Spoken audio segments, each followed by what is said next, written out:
வணக்கம். வாழ்க வளமுடன். வலைதளங்களில் படித்த சில பழைய நினைவுகள். நாங்களும் இப்போ கொஞ்சம்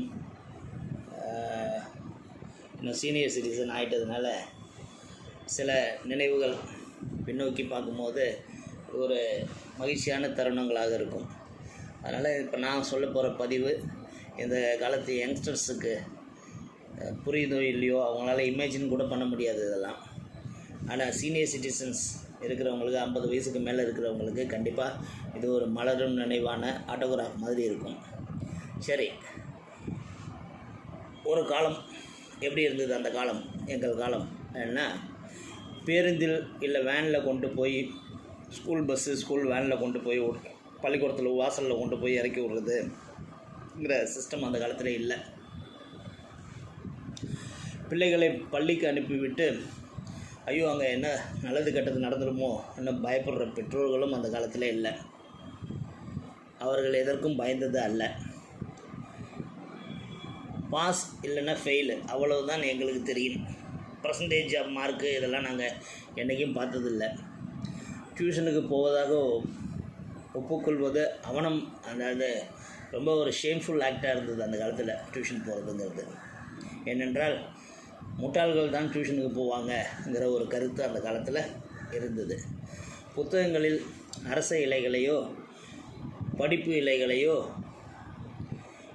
மயில் இறகுகளையோ வைத்தால் புத்திசாலியாகி விடுவான் என்று நம்பினோம்.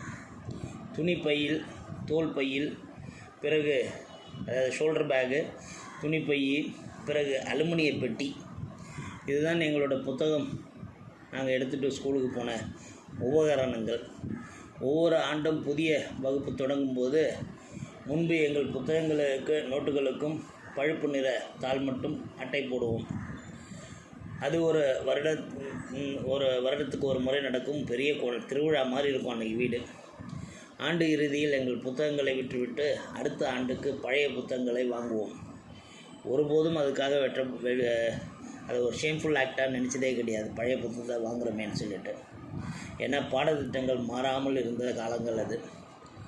எங்கள் பெற்றோருக்கு எங்கள் படிப்பு ஒரு சுமையாக ஒருபோதும் தோன்றியதில்லை.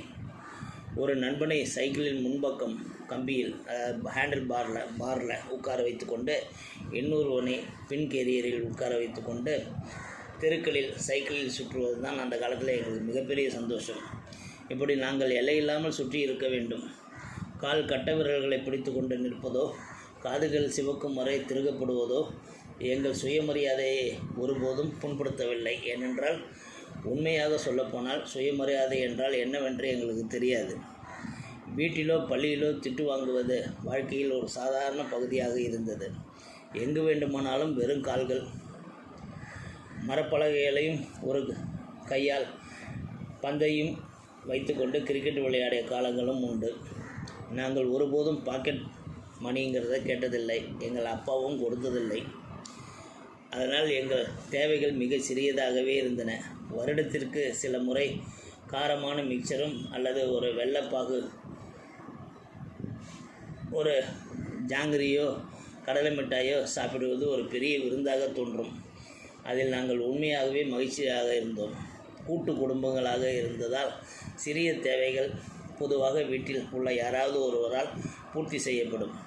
தீபாவளியின் போது பட்டாசு சரங்களை பிரித்து ஒவ்வொரு பட்டாசாக கொளுத்துவது ஒருபோதும் வெட்கமாக தோன்றியதில்லை. ஐ லவ் யூ என்று எப்படி சொல்வது என்று எங்களுக்கு தெரியாததால் எங்கள் பெற்றோரிடம் நாங்கள் அவர்கள் எவ்வளவு நேசிக்கிறோம் என்பதை எங்களால் ஒருபோதும் சொல்ல முடிந்ததில்லை. இன்று உலகின் எண்ணற்ற அதிர்ச்சிகளையும் ஏளனங்களையும் சந்தித்த பிறகு நாங்கள் போராடும் உலகில் ஒரு பகுதிதான்.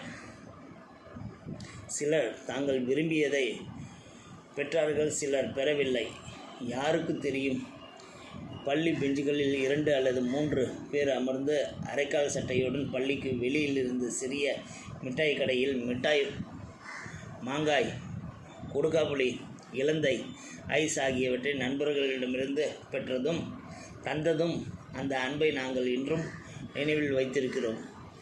அந்த நண்பர்கள் இப்போதும் எங்கு இருக்கிறார்கள்?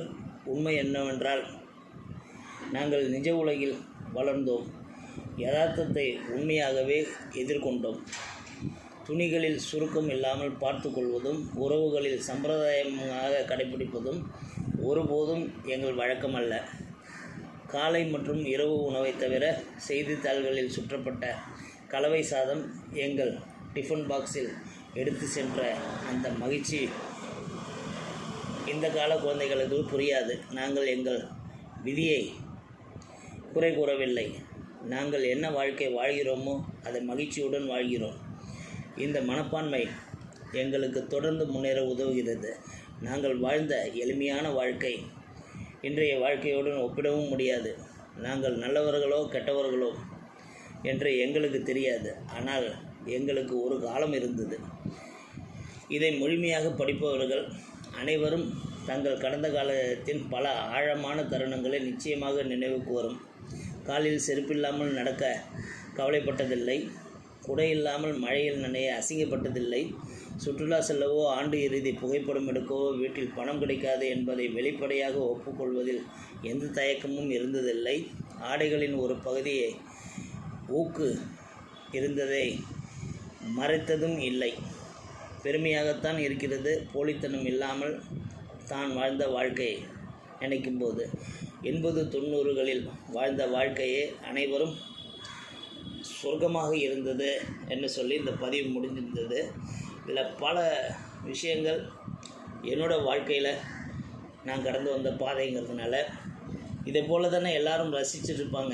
இதை அந்த காலங்கள் கண்முன் ஓடும்போது நம்மளுக்குள்ளே ஏற்படக்கூடிய ஒரு மகிழ்ச்சி உங்களுக்கும் 50 வயது கடந்தவர்களுக்கு ஏற்பட வேண்டும் என்பதே இந்த பதிவின் குறிக்கோள். அந்த ஒரு சிறு மகிழ்ச்சியை இந்த பதிவு கொடுத்தால் நன்று. வாழ்க வளமுடன், நலமே சூழ்க.